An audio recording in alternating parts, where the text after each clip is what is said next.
So far, we have talked about motion in one direction, for example, either in horizontal direction or vertical direction.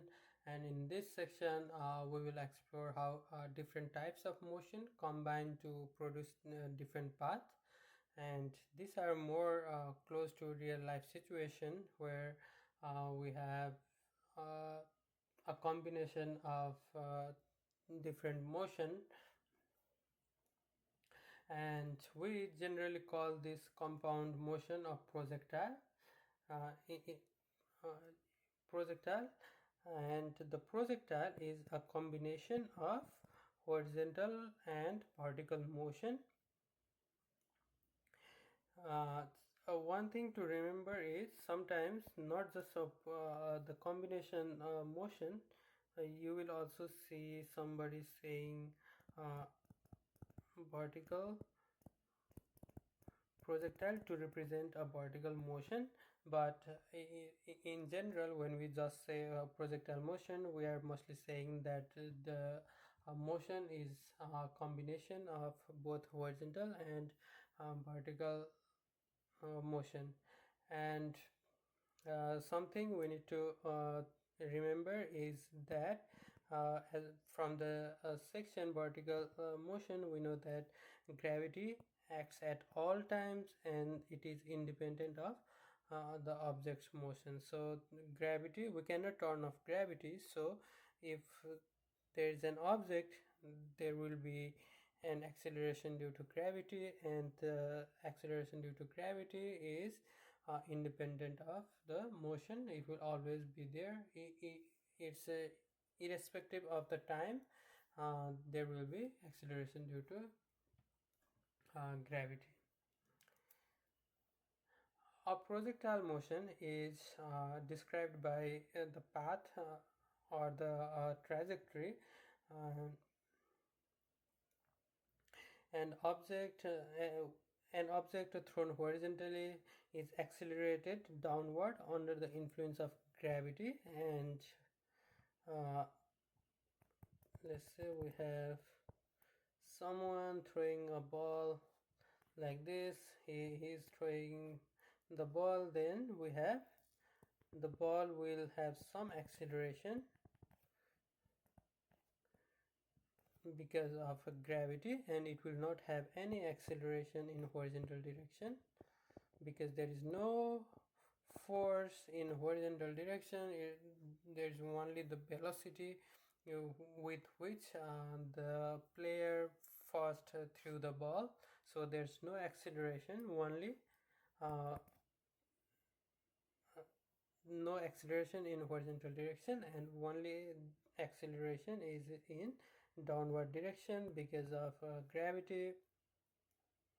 And we can say gravitational acceleration is only vertical and it does not have any effect on horizontal. So for example, if the horizontal velocity was 10 meter per second at the initial point, then uh, the horizontal velocity will remain the same until it hits the ground. It's written here as well. The object's horizontal velocity is unsensed if we neglect the yield resistance, and throughout this course we will ignore the yield resistance. And we can see one interesting example here. uh,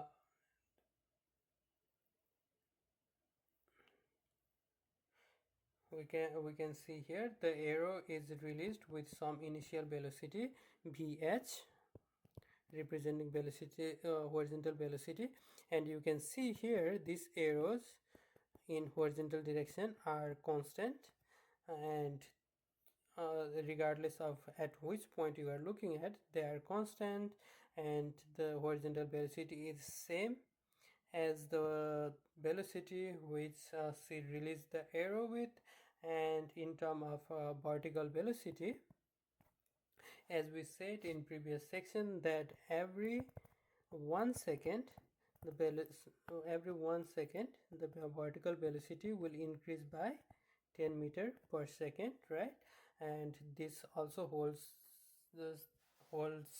true in this scenario, where we can see this particle velocity here is increasing gradually, and you can see here it's getting larger and larger. The length of arrow is small here, the arrow is increasing gradually, and the particle velocity will be maximum at the point where the arrow is almost hitting the ground, because the acceleration due to gravity will cause increase in velocity as time passes. So the higher time, the longer time it takes, the higher will be the velocity.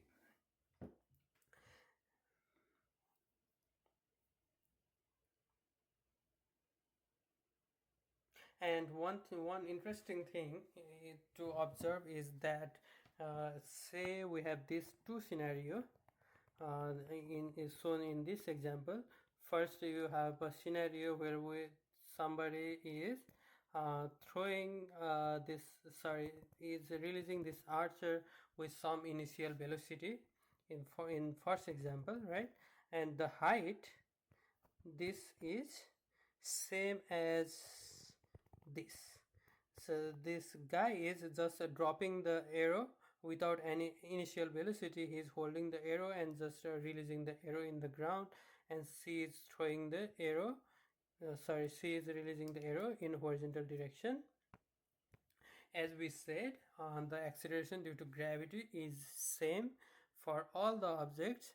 That means this arrow, the first arrow and the second arrow, will hit the ground, will strike the ground at the same time, regardless of the position. Even though this arrow will just drop right below that, and this arrow will go to this position, uh, they will hit the ground at the same time, because acceleration due to gravity does not have anything to do with horizontal velocity.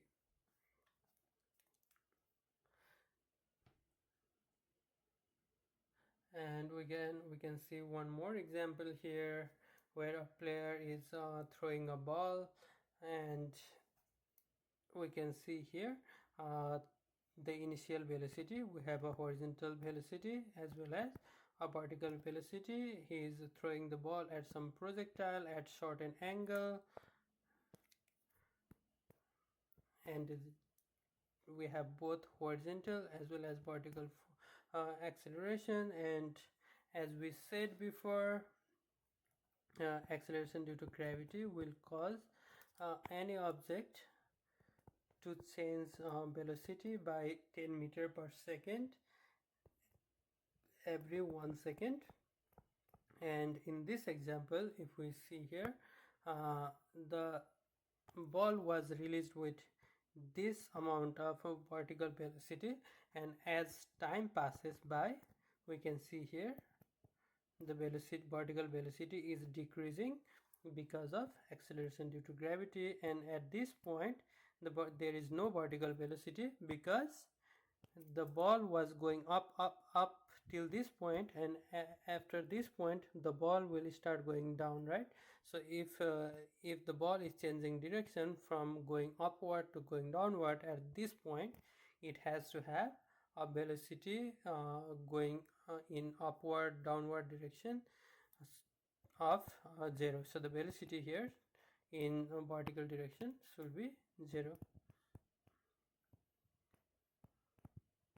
So we don't have any vertical velocity here, and however you can see the horizontal velocity will remain same, uh, and as the time passes, when it's moving downward, every 1 second the velocity will increase by 10 meter per second. And we can see the arrow, we have there's no vertical direction velocity in this position, and then the vertical velocity will increases as the time passes, and it will be maximum when it hits the player's hand. In other words, the horizontal motion is uniform, and the combination of these two will form a parabola like this.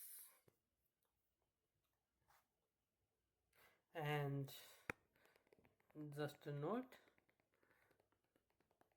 vertical velocity, this is initial vertical velocity, and this is final, and this final will be the sorry, let's say this is final, and the velocity will be 0 at the highest point. So the velocity at the highest point where the ball will reach will be 0.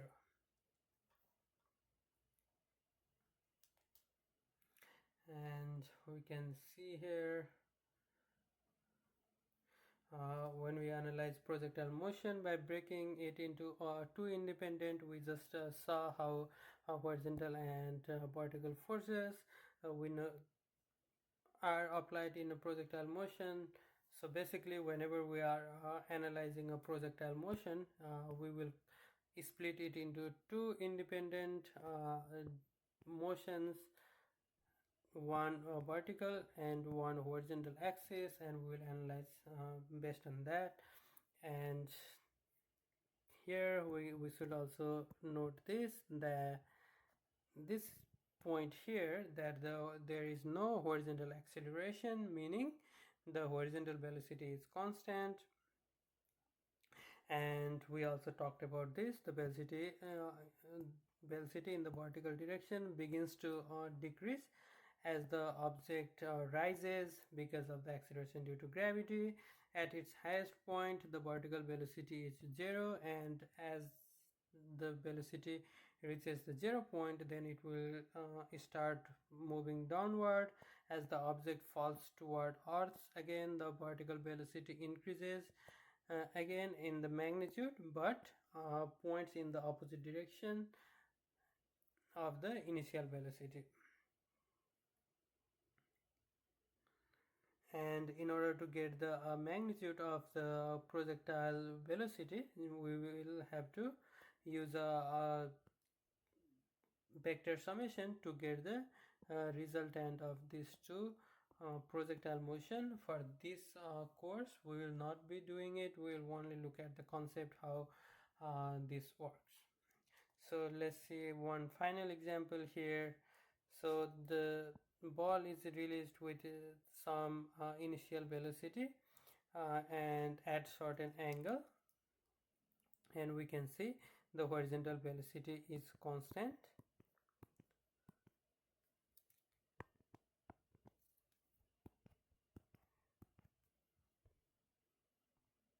and the vertical velocity initially is the highest when it's released, and it will keep getting smaller, and when it reaches the highest point, the velocity will be 0, and the vertical velocity will start increasing, and it will be the maximum at the point where it will hit the ground.